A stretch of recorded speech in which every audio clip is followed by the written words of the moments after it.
আর শোনেন, নেক্সটটা আমরা বলে দিই, নেক্সট হলো আমাদের রিক্রুটমেন্ট। এখন একটু প্রচুর পরিমাণ রিক্রুটমেন্ট হচ্ছে। এই রিক্রুটমেন্টের ক্ষেত্রে আপনারা বলতেন যে আমাদের ক্ষেত্রে দুইটা বাণিজ্য, আমরা বড় বাণিজ্য, একটা হলো ভর্তি বাণিজ্য আর একটা হলো পোস্টিং বাণিজ্য।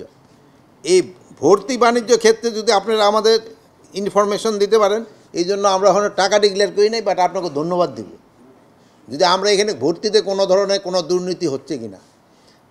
যদি কোনো রকমের দুর্নীতি হয় আপনারা আমাদের জানাবেন ভর্তি বাণিজ্যের ক্ষেত্রে। এই জন্য আমরা এই শর্টগানের মতো টাকা ডিক্লেয়ার করি নাই, কিন্তু আপনাকে ধন্যবাদ আমরা দিই। নিয়োগ বাণিজ্য ওই তো আমরা তো ভর্তি করি, লোক ভর্তি। আর একটা হলো এই নিয়োগ বাণিজ্য যেন বন্ধ হয়, এই জন্য আমরা সব ধরনের পদক্ষেপ নিছি। এবং আপনারা কিন্তু গত 1 বছরেই ওই রকম নিয়োগ বাণিজ্য সম্বন্ধে আপনারা কিন্তু ওরকম কোনো রিপোর্টও করতে পারেন নাই।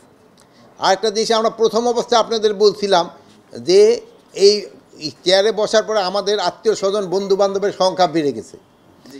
এরকম আমাদের বন্ধু বান্ধব বা আত্মীয় স্বজনও যদি কোথাও গিয়া কোনো রকমের চাঁদাবাদি বা ইসের সাথে জড়িত হয়, আপনারা কাইন্ডলি আমাদের জানাবেন।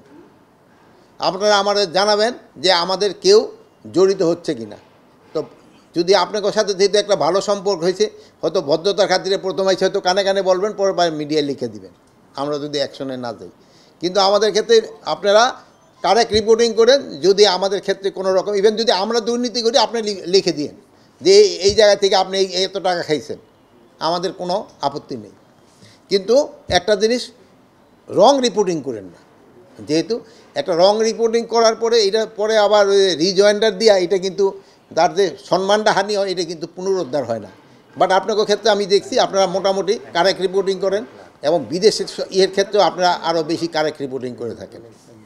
যেমন বাইরে সত্য রিপোর্টটা করায় আমরা কিন্তু সবাই উপকৃত হয়েছি।